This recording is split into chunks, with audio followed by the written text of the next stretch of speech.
Olá, queridas alunas, queridos alunos. Aqui é o professor Antônio Sávio. Nós estamos na aula de Teoria Geral e História do Direito. A partir desta aula, nós trataremos de História do Direito, falaremos das origens e do desenvolvimento do direito, quais foram os percalços, os problemas e os sistemas pelos quais o direito passou. Então vamos lá. Nesta aula, nós vamos começar falando a respeito do surgimento dos povos. Vamos falar um pouquinho sobre a antiguidade. Ok? Então, começando a nossa aula de hoje, nós falamos um pouquinho sobre a antiguidade e dentro dessa questão da antiguidade vamos tratar dos chamados povos ágrafos e as leis dos sumérios. Povos ágrafos e as leis dos sumérios. Você já pergunta para mim, Antônio, mas o que é um povo ágrafo? Vejam, meus amigos, nós estamos falando aqui da origem da formação da sociedade. Eram povos sem escrita, tá? Vou colocar para você, ó, povos sem escrita. Eram povos, então, portanto, ágrafos. Ágrafos sem escrita, tá? A é uma partícula de negação, mais grafos, que significa escrita. Podem ser, por exemplo, homens das cavernas, vou colocar aqui para vocês, ó, podem ser os homens das cavernas, por volta aí de, colocar aqui para você, uns 3.000, mais ou menos, antes de Cristo. Podem ser, por exemplo, os índios brasileiros, vou colocar aqui para vocês também, ó, os índios brasileiros. Então, são os povos que não têm escrita, tudo bem? Vejam que esses povos ágrafos, eles basicamente utilizam o costume como fonte da sua regra, como fonte da estrutura da sua sociedade.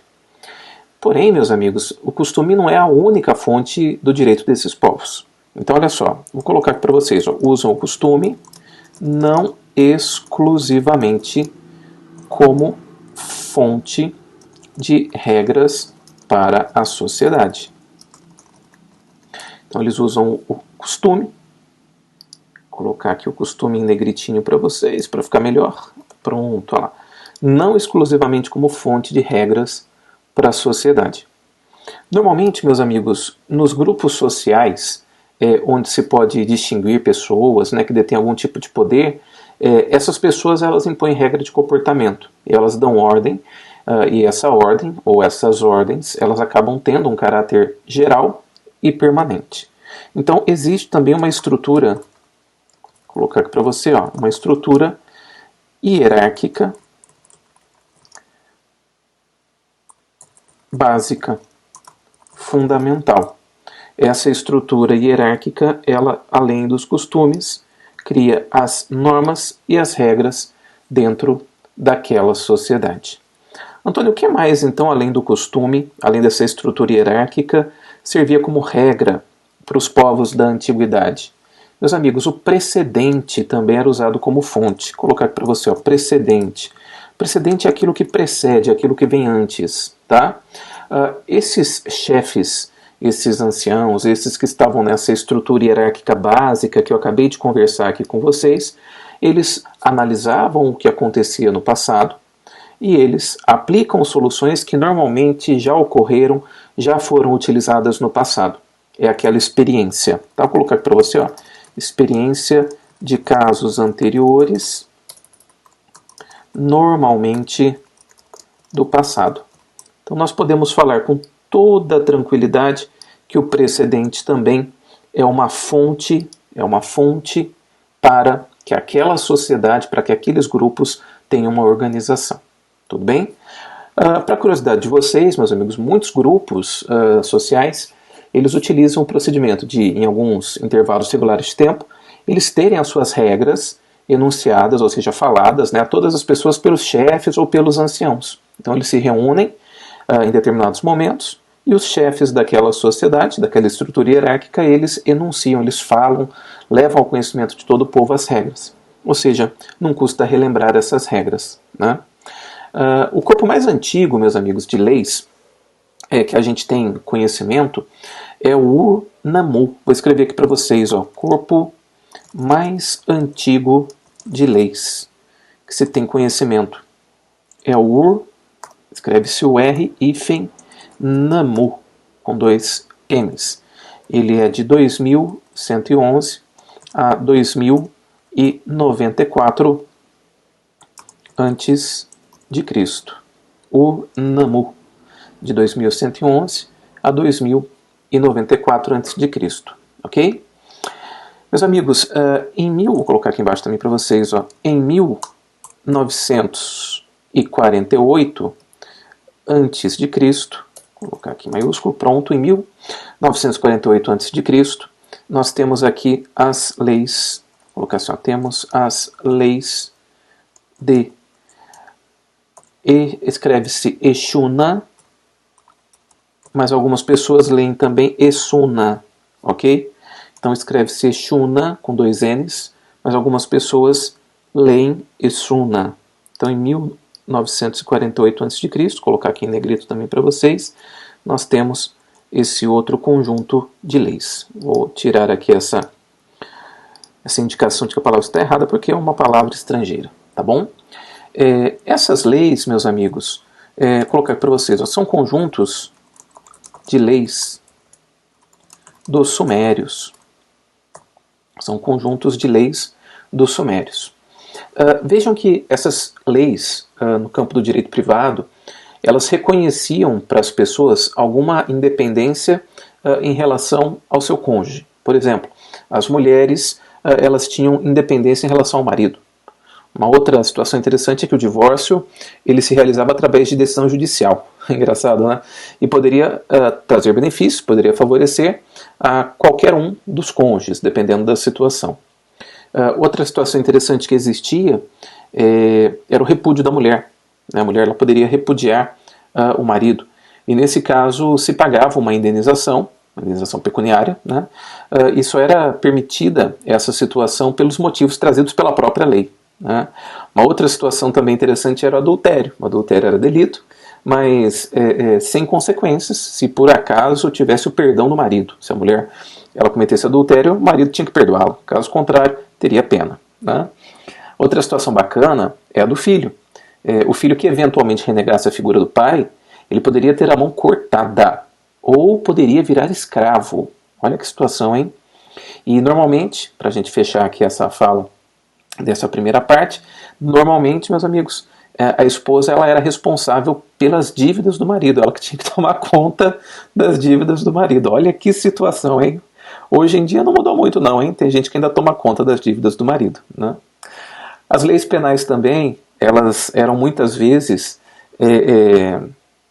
instrumentos de substituição do princípio da lei de Talião, né? E é engraçado que a gente vai ter sempre um conflito entre as leis mais modernas e as leis mais antigas. Então, esses são os conjuntos de leis dos sumerianos, ok? Dos sumérios ou sumerianos. Tá joia? Agora, ainda dentro da antiguidade, deixa eu voltar aqui um pouquinho a nossa bolinha aqui de escrita. Faltou só um Szinho aqui, o conjuntos de leis dos sumérios, pronto. Ainda dentro da nossa aulinha a respeito da antiguidade, nós vamos falar um pouquinho, vou colocar aqui a antiguidade, nós vamos falar um pouquinho a respeito do Código de Hammurabi. Vou colocar aqui para vocês, ó, Código de Hammurabi ou de Hammurabi. Você lê tanto Hammurabi quanto Hammurabi, ok? O que é importante você anotar aí a respeito do Código de Hammurabi? Vamos lá, meus amigos. Esse Código de Hammurabi, ele tem, vou colocar aqui para vocês, ó, 282 artigos, tá? Além disso, ele foi criado, vou colocar assim, ó, criado a mando do rei Hammurabi. Por isso que chama-se Código de Hammurabi ou Hammurabi, ok? Esse rei Hammurabi, ele reinou, vou colocar aqui para vocês, ó, reinou na Babilônia. Reinou na Babilônia, não ficou bom isso daqui não, vou colocar assim, ó, Babilônia, pronto. Reinou na Babilônia entre, vamos anotar aqui, ó, 1792, cadê? Tá aqui, pronto, e 1750 antes de Cristo. Pronto, tá certinho aqui. Deixa eu só tirar essa marcação daqui do Hammurabi, pronto, ótimo. Então ele reinou entre 1792 e 1750, ok? O rei Hammurabi, meus amigos, ele foi um grande conquistador. Ele era um excelente estrategista e era um excelente administrador. para que ele exercesse o seu poder, ele tinha 3 grandes elementos. Olha que legal. Exercia o poder com base em 3 elementos. Quais eram esses 3 elementos? Ele usava a língua, vou colocar aqui para vocês, ó, a língua. Entenda a língua como linguagem, tá bom? Ele usava a língua, a religião e o direito. Ele usava essas 3 coisas. Ele reinava com base nessas 3 coisas. Então ele tinha influência tanto na língua, quanto na religião, quanto no direito. Assim ele reinava os povos. Ok? Eu trouxe aqui para vocês, nessa aula, alguns pontos de destaque sobre esse código de Hammurabi. Então eu vou anotar aqui no caderno pontos de destaque, tá bom? Vou colocar assim, ó, pontos de destaque do código. Quais são esses pontos de destaque do código? Vamos anotá-los? Olha só, o primeiro ponto que eu trago para vocês, um ponto de destaque, né, de atenção a respeito do código, é o chamado princípio da pena de talião. O que é esse princípio da pena de talião? Vocês se lembram daquela história, né, do olho por olho, dente por dente? Então, essa era a ideia que se tinha para a pena caso um delito fosse cometido. Então, olha que bacana. Vou escrever aqui para você, ó, a pena ela era igual ao dano causado. A pena ela era igual ao dano causado. Esse que é o princípio da pena de talião. Se você matou alguém, alguém vai ser morto. Se você furou o olho de alguém, o seu vai ser furado. E assim por diante. Tá? Então, a pessoa sofre como pena o mesmo sofrimento que ela impôs à outra pessoa, que ela cometeu a outra pessoa quando ela cometeu o crime. Por isso que a pena de morte ela era usada, como diz o povo, né, à torto e à direito, ou seja, sem medida, né, para todos os casos. Né. Uma situação que eu trago como exemplo para vocês aqui também é o falso testemunho. Falso testemunho, ele era punido com a pena de morte. Tá? Falso testemunho, ele era punido com pena de morte. Vou dar um outro exemplo aqui para você, ó, o roubo e a receptação. Quando você pega o objeto do furto, né, você recebe o objeto de furto ou do roubo, né, também essas duas hipóteses eram punidas com pena de morte. Então, morte também para quem praticasse essas condutas. Continuando aqui, ó, estupro. Como é que funcionava em relação ao estupro, Antônio? Como é que era a pena? Bem, era engraçado que o estupro ele era previsto apenas para vítimas, vou colocar aqui para você, para vítimas que fossem mulheres virgens. Só mulheres virgens. As vítimas eram mulheres virgens. E é engraçado que eram mulheres virgens com contrato de casamento sem coabitação com o marido. Ou seja, sem a prática de ato sexual com o marido. Né? Ou seja, sem que houvesse coabitação em si. Né? E também era punido com a pena de morte. Tá bom? O estupro também era punido com a pena de morte. Antônio, como é que funcionava a questão das famílias? Como é que eram as famílias? Bem, meus amigos, a família, nessa época, era um sistema patriarcal e monogâmico. Era um sistema patriarcal e monogâmico. Embora, meus amigos, se admitisse o concubinato. Era admitido, Antônio? Sim. Então vou colocar até aqui entre parênteses para você. Ó. Admitia-se o concubinato sem direitos, olha que coisa, hein? Sem direitos reconhecidos à concubina. Então ela não teria direitos. Antônio, que estranho. Então era um modelo de sociedade diferente. Né? Outro detalhe, olha só, o casamento. O casamento, meus amigos, para que ele fosse considerado legítimo, então o casamento considerado como legítimo dentro da sociedade, ele era um contrato, ele era condicionado à criação de um contrato. Então o casamento legítimo era contratual, vou colocar assim para você entender. Tá? Eu precisava fazer um contrato. E no casamento, a esposa ela era responsável pelas dívidas do marido. Eu tinha até comentado isso com vocês. Então vou até anotar, ó, esposa era responsável pelas dívidas do marido. Ou seja, havia comunhão de bens, ok? que a gente chama hoje aí de comunhão de bens, existia já um modelo de comunhão de bens naquela sociedade. Existem outras características bastante interessantes do Código de Hammurabi, e eu disponibilizo para vocês um arquivo com essas outras características todas, tá? E é interessante que essas características elas dão bem a cara e o molde da sociedade daquele determinado momento, tá bom? Continuando um pouquinho aqui a nossa aula, né? Vejam vocês que eu preciso fazer aqui algumas observações. Quais são as observações que eu faço? Vou colocar aqui, ó, observações sobre a antiguidade. Eu tenho aqui algumas observações sobre o período da antiguidade para vocês. Vamos lá. Uma primeira observação é a seguinte. No período da antiguidade, só ver se eu consigo puxar um pouquinho para cá. Aqui. Pronto, agora ficou bom. No período da antiguidade, meus amigos, existia uma ideia de igualdade essencial, né, entre todos os homens, a partir por volta aí dos anos 600 a 480 a.C. Tá? Vou colocar aqui, ó, surge uma ideia de igualdade entre os homens a partir de 600 a 480 a.C.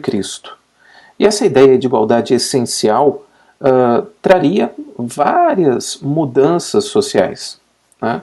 E naquela época nós tínhamos vários doutrinadores que viveram, né, sem, inclusive, comunicarem-se entre si, mas que fizeram essas reflexões a respeito da estrutura da sociedade.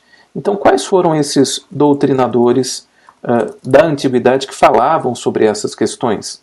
A gente tem, por exemplo, Zaratustra. Vou colocar aqui para vocês, ó, pronto.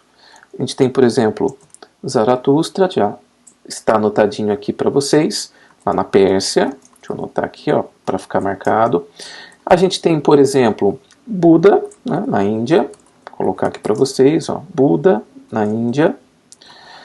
Nós temos, por exemplo, o Lao Tse. Deixa eu só colocar aqui o acento certinho. Pronto. O Lao Tse e também o Confúcio. E Confúcio na China. Ok? Lao Tse e Confúcio na China. Nós temos, por exemplo, o Pitágoras na Grécia. Pitágoras na Grécia. E nós temos, por exemplo, Isaías, né? Ou como se conhece, né? Deutero Isaías lá em Israel. Então esses pensadores eles tinham essa ideia, né? Cada um da sua forma, né? Cada um do seu jeito, eles foram criadores de algumas visões de mundo. E essas visões de mundo elas deram origem à fixação de uma linha histórica que dividiu os povos e se abandonou nesse momento se abandonaram naquele tempo aquelas explicações mitológicas a respeito da criação do homem. Agora tudo gira em torno da forma como os seres humanos se realizam e se relacionam em sociedade. E lógico, né, como consequência, as ideias e os princípios eles foram se desenvolvendo com base nesses pensadores. Ok? Uma situação interessante que nós temos que conversar ainda um pouquinho nesse finalzinho da nossa aula é a seguinte: a escravidão era algo comum na antiguidade. Vou colocar assim, ó, a escravidão era algo comum na antiguidade. Ou seja, as pessoas poderiam se transformar em escravos por praticarem determinados atos. Então era engraçado porque a escravidão ela era normalmente uma situação em que a pessoa ela praticava algo contra o Estado e aquela pessoa tinha a escravidão aplicada para si, ou a pessoa se reduzia a uma situação de insolvência e se entregava como escrava, como uma pessoa para prestar serviços em prol de outro sujeito. Então a escravidão ela era dinâmica. E era interessante no sentido sociológico, porque essa dinamicidade da escravidão produz um sistema em que o tempo todo as pessoas apreciavam ou ficavam pensando se isso era justo ou não, se era aceitável ou não. Então existia uma ideia de sorte, fortuna, incidentalidade, fortuidade. Então era engraçado que essa situação ela era muito presente na vida das pessoas. É engraçado que quando a gente tem uma sociedade escravagista, que é menos assim exuberante, a justiça lá é mitológica, né? E é engraçado que ela se coloca na mão dos deuses, como na própria Bíblia, né? Vocês vejam que em algumas passagens da Bíblia Deus elege um povo como favorito, faz muitas promessas para aquele povo e tira eles da situação de escravidão. Então, para a gente resumir essa nossa aula aqui, vejam só, foi na antiguidade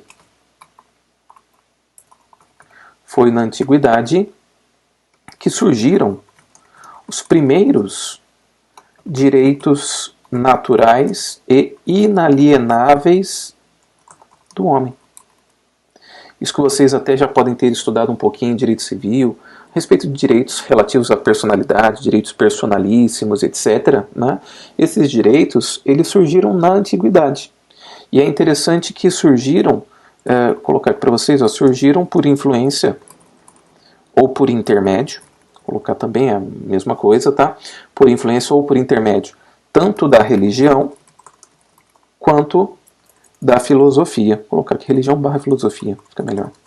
Então esses direitos eles surgiram por influência da religião e da filosofia. E essas ideias, vou colocar assim para fechar lá, essas ideias elas foram aprimoradas e influenciaram até mesmo o pensamento, vocês já estudaram isso, o pensamento justnaturalista. Quando vocês estudaram o justnaturalismo, vocês perceberam que certos direitos, eles vieram da antiguidade, foram se desenvolvendo, e esse pensamento justnaturalista, ele traz a concepção, a ideia, né, colocar assim, traz a concepção, traz a ideia de que o homem, pelo simples fato de existir e de ser homem, é titular de direitos. Então essa é a parte interessante da antiguidade. Surgiram os primeiros direitos naturais e inalienáveis do homem. Então, meus amigos, assim nós fechamos esse período da antiguidade. Um grande abraço para vocês e nos encontramos na próxima aula. Tchau, tchau.